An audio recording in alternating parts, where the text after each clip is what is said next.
मोनसे गोजोनथाव खौरां सरकारि साख्रि मावग्रा मावफारियाफोरनि थाखाय मोनसे गोजोनथाव खौरां गिबि मन्थ्रिया दिवालीनि अनथोब होनो थाखाय फोसावदों।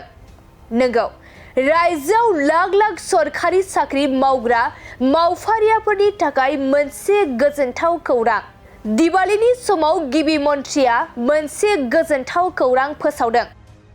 गिबि मन्थ्रिया मावफारियाफोरनो दिवालीनि अनथोब होदों। सरकारि मावफारियाफोरा 30 खालारनि सिगां बेथन मोनगोन। नंगौ, नोंथाङा सरकारि साख्रि मावो नामा? जुदि नोंथाङा सरकारि साख्रि मावो, अब्ला नोंथाङा सोलिफु दाननि बेथनखौ सिगांनो मोनगोन। गिबि मन्थ्रिया ससियेल मिडियानि गेजेरजों बे खौरांखौ फोसावदों।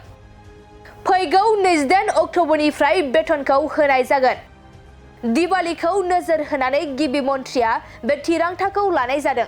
मोनसे गोजोनथाव खौरां सरकारि साख्रि मावग्रा मावफारियाफोरनि थाखाय मोनसे गोजोनथाव खौरां गिबि मन्थ्रिया दिवालीनि अनथोब होनो थाखाय फोसावदों। नंगौ, रायजोआव लाख लाख सरकारि साख्रि मावग्रा मावफारियाफोरनि थाखाय मोनसे गोजोनथाव खौरां दिवालीनि समाव गिबि मन्थ्रिया मोनसे गोजोनथाव खौरां फोसावदों। गिबि मन्थ्रिया मावफारियाफोरनो दिवालीनि अनथोब होदों। सरकारि मावफारियाफोरा 30 खालारनि सिगां बेथन मोनगोन। नंगौ, नोंथाङा सरकारि साख्रि मावो नामा?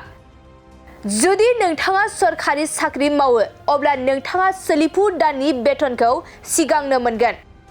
गिबि मन्थ्रिया ससियेल मिडियानि गेजेरजों बे खौरांखौ फोसावदों। फैगौ 28 अक्ट'बरनिफ्राय बेथनखौ होनाय जागोन। दिवालीखौ नोजोर होनानै गिबि मन्थ्रिया बे थिरांथाखौ लानाय जादों।